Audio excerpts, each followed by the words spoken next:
Now comes the operational stage or the execution stage, what we call as marketing tactics or marketing operations. And therein we have 4 P's.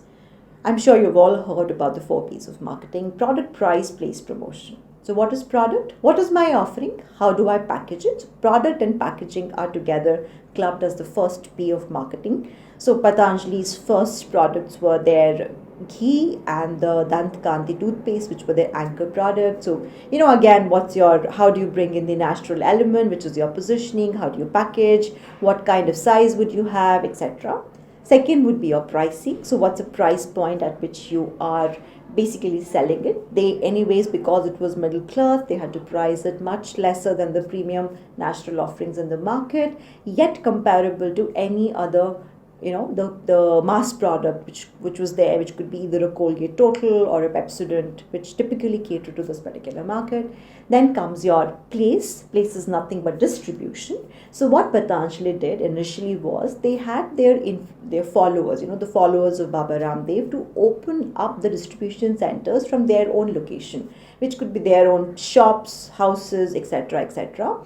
And using the word of mouth, using my own recommendation, they started, kind of getting the samples of Patanjali brands in their own community. And that way, Patanjali also did its initial promotion, the 4th P promotion, which is communicating your value proposition.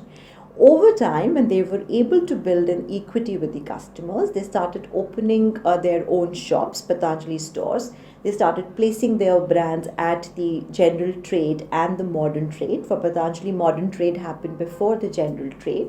And once the mass production was in place, they could satisfy the demand, because you also have to look at how much to distribute basis, how much of demand can you satisfy.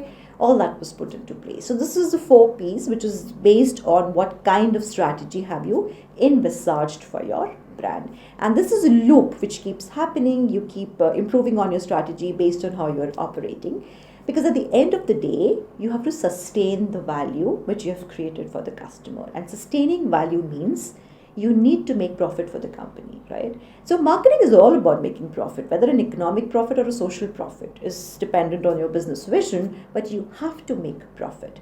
And therefore, how do you sustain your business? So today, when all other brands have also launched natural Ayurvedic product at the same price point as Patanjali, how do you think Patanjali should sustain their brands? They've not been growing much in the last 2 years. So their sudden growth has now taken a hit. So what should the brand do so that it can still make money, still give a huge competition to the bigger MNC brands in the market, and keep its value proposition relevant? So this is the entire marketing process. But if you're looking at just one thing which you should be thinking about when you are working through any stage, is that what is your value proposition and how can you keep that value proposition relevant in the mind of the customer at every stage? Thank you so much.